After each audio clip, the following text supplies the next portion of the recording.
tegeko rikaba rivuga ngo lose the battle but win the war. Bishatse kuvuga ngo ushobora gutakaza urugamba ariko ugatsinda intambara. Icyo gihe icyo bivuze ni iki?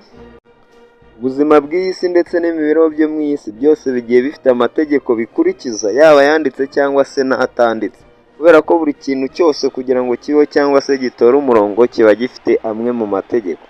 Kuri ubu nkaba ngiye kukugezaho muri rimwe mu mategeko 33 yo kugira ngo utsinde intambara, icyo bita FAT3 strategy to win of war.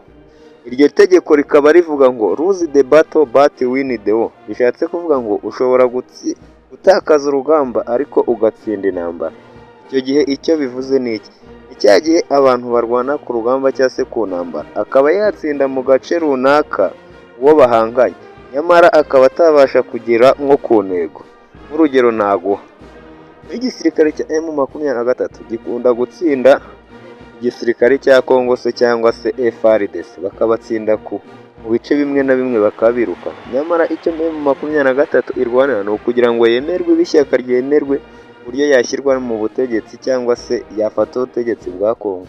Kugeza iki gihe n'ubu ikaba itarabigeraho. Icyo gihe rero ishobora kuba itsinda urugamba icyo bita battle ariko ikaba itaratsinda intambara.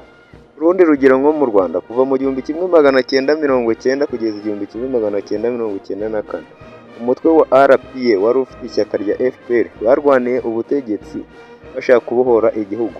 Iyo barwanaga ingabo za FAR zari za leta y'u Rwanda icyo gihe zashoboraga kubatsinda hamwe na hamwe, ariko byarangiye badatsinze intambara. RPA yarangiye itsinze intambara nubwo ku rugamba hamwe na hamwe yatsindwaga.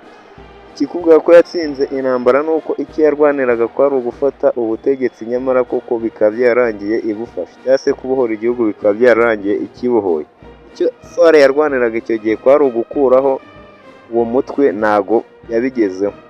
Ndetse no mu buzima busanzwe ibyo bintu bijya biba, ukarwanira ikintu kimwe na kimwe ukakigera ariko bikarangira finali cyangwa se ku mwuzo wa nyuma icyo warwaniye kitagezweho.